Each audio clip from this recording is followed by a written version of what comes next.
Confederate statue that stood in Bentonville Square for more than a century now has officially been relocated. Good evening, everyone. I'm Chelsea Helms. And I'm Chad Mira. Thanks for joining us tonight at 6. KNWA's Lauren Craycott joins us live from where the monument stood just this morning. Lauren, how are people reacting to its removal? Well, Chelsea, Chad, while this statue's removal has stirred up some controversy, all the people I've spoke to said they're pleased with how the situation was handled and say it's a win for everyone involved. Ecstatic that I can now bring my family to this square and we will feel welcome. Standing together, the Bentonville community watched as their city's centerpiece was taken down Wednesday. There's a lot of mixed feelings about it. Some observed with great emotion. Watching this statue come down, and I got tears in my eyes over it. It's a good day. While others stood optimistic. I think it's sad.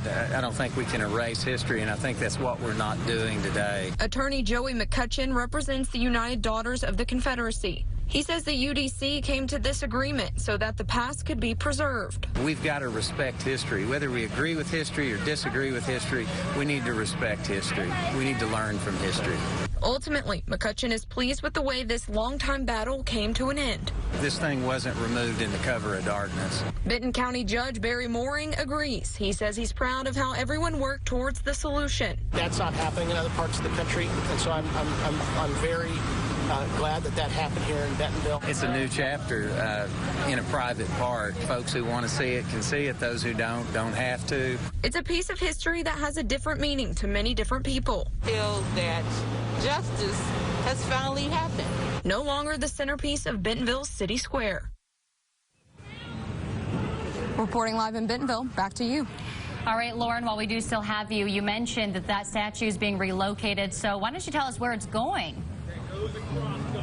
Yeah, Chelsea, Chad, the statue is actually staying right here in Bentonville, as you can see on your screen, to a new private park next to the Bentonville Cemetery, where former Arkansas Governor James A. Barry is buried.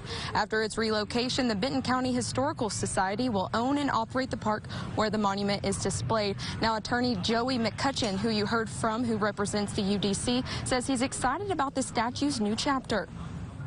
The only reason that the United Daughters of the Confederacy agreed to this is because history would be preserved. McCutcheon says the park will include a water fountain and a wall to honor Confederate veterans. He also says there will be more in-depth information about the statues and who they represent. Reporting live in Bentonville, Lauren Craycall, KNWA Northwest Arkansas News. Thanks, Lauren. For a closer look at the future of other Confederate monuments in the natural state that still stand and others that have already been moved, you can head right now to our website, knwa.com.